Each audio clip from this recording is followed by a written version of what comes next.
Alors, la fin du monde, c'est le début, donc c'est Ève. Alors, on a besoin d'un ordinateur, là. Mais là, on est toujours avec des amis, donc Gaston et Maryse. Alors, il y a beaucoup de choses à partager.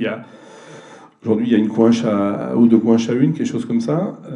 Il y a le rugby, il y a le travail, il y a la montagne. Alors, les époux Molin, qui sont connus sur Bourgoin et partout, ont une particularité, c'est la générosité. Donc je pense qu'aujourd'hui, il faut saluer des gens qui s'occupent de l'handicap, alors je ne sais pas exactement, mais depuis très longtemps. Ils ont eu un projet, alors c'est pour ça que j'ai besoin d'ordinateur, pour présenter Sous la glace. Ben, si on n'a plus, ils vont nous le présenter comme ça. Nous présenter, il y a un projet l'année prochaine pour les JO. Donc moi je souhaite sur l'agenda barrer cette date, aider ces gens accompagnés, les gens de Bourgoin et pourquoi pas quelqu'un d'handicapé du secteur de Pusignan. Donc si Maryse, bon je suis désolé de la problème technique, mais si déjà si Ève pouvait déjà venir, et Maryse, le binôme, alors j'aimerais qu'ils viennent aussi aux étangs de Salonique un jour.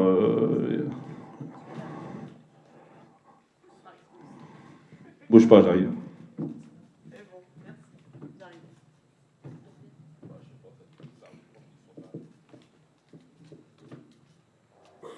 Ève.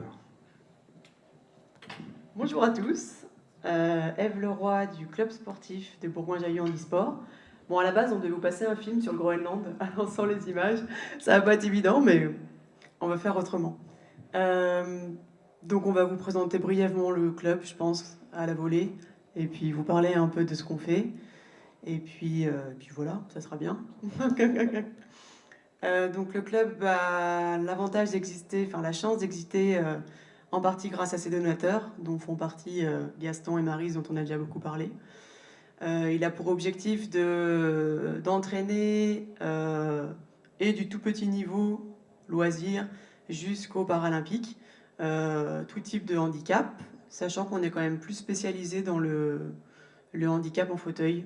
Et il faut savoir qu'il y a plein de handicaps différents et qu'on ne va pas entraîner un déficient visuel, par exemple, ou une personne malentendante, comme une personne amputée ou une personne en fauteuil. Donc Bourgoin-Jallieu, c'est plus des fauteuils qui sont entraînés dans différentes sections. Donc Maryse, tu peux peut-être présenter les différentes sections du club. Oui, on a la chance d'avoir un club qui est très varié. On fait du rugby fauteuil, il y a le cyclisme, le bike, il y a le basket, l'athlétisme. L'athlétisme est en perte de vitesse. Je pense qu'on n'a plus d'athlètes à l'heure actuelle, mais comme il y a pas mal de jeunes qui frappent à notre porte en ce moment, on espère retrouver un peu cette section. Voilà. Alors pour les JO. Donc l'année dernière, dans les JO précédents à Londres en 2012, il me semble qu'on avait 3 athlètes qui y sont parvenus. Je ne sais plus si... Alors ils ont fait une médaille en équipe, je crois, dans le relais en athlétisme. Cette année, le club est beaucoup plus passé de l'athlétisme, comme l'a dit Maryse, au handbike. Donc le handbike, c'est un tricycle à 3 roues. À l'intérieur, il y a un siège et on a les jambes allongées sur la roue avant et on pédale avec les mains. Donc le handbike, vélo avec les mains. A supplanté complètement l'athlétisme, donc parce que c'est plus facile, c'est plus ludique. Donc c'est-à-dire que pour préparer un athlète au haut niveau en athlétisme, il faut environ minimum 5 ans. En handbike, en 2-3 ans, on peut arriver à un niveau international. Donc ça a complètement supplanté en France l'athlétisme, ce qui est dommage à mon avis, pratiquant les deux. Mais donc voilà, ça c'est un fait. Et du coup, pour 2016, les Jeux de Rio, en août, on aurait peut-être 3 athlètes qui seraient à même d'y aller.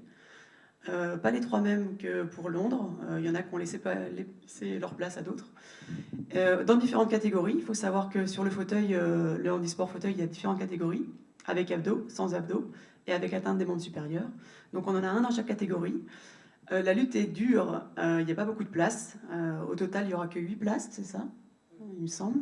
Il n'y aura que 8 places, donc ça fait 2 par catégorie. Pour l'instant, on a un qui est deuxième et 2 qui sont troisième de leur catégorie, donc en espérant qu'on en aura au moins un de sélectionné. Ça coûte cher de préparer une saison pour les JO, parce qu'en fait, il faut faire toutes les courses internationales, il faut être premier dans chaque course internationale. Ensuite, il faut donc des entraîneurs, se déplacer, du matériel. Un handbike, c'est 10 000 €. Donc, me demandez pas pourquoi, je ne sais pas. C'est le prix d'une petite voiture alors qu'il n'y a aucun moteur. Voilà ce qu'on peut dire là. On est présent sur le stade tous les samedis matins, le stade Paul Rajon à Bourgoin-Jallieu. Vous êtes tous invités à venir pédaler avec nous. Il y a des gens qui viennent. On essaye de tirer André depuis un moment.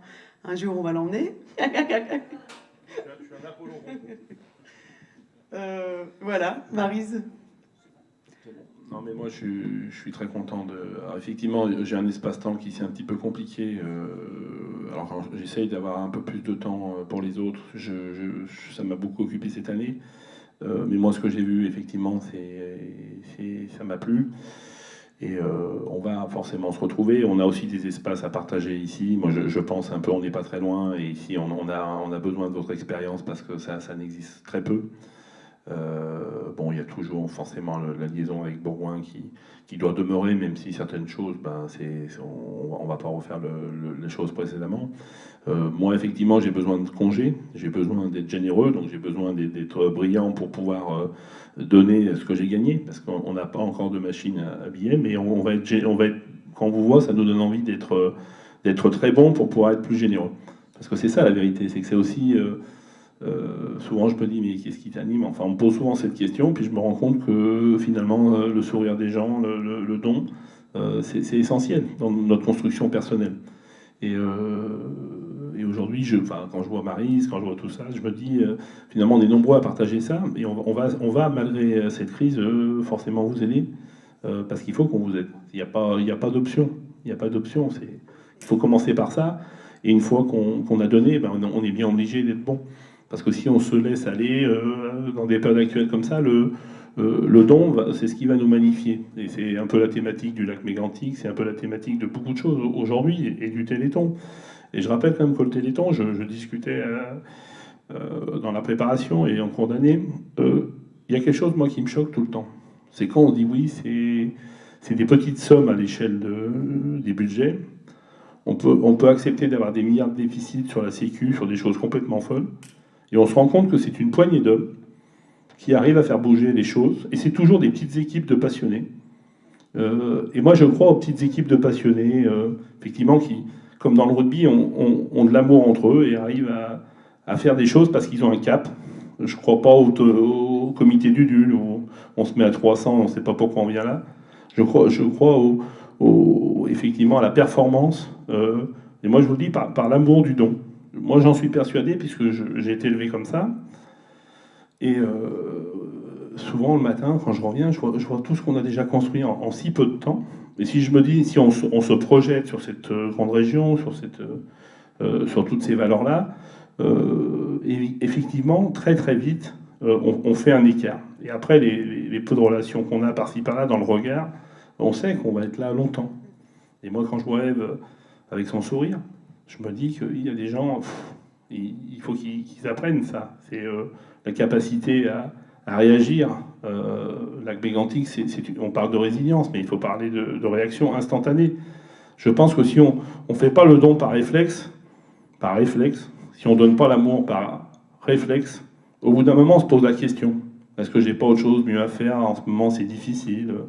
Et puis finalement, là, on tue effectivement la beauté du sport, la beauté du don, qui est quand même quelque chose de génial parce que les choses nous projettent et souvent on arrive à comprendre l'intérêt des choses par une, je dirais, par une compréhension de l'instant.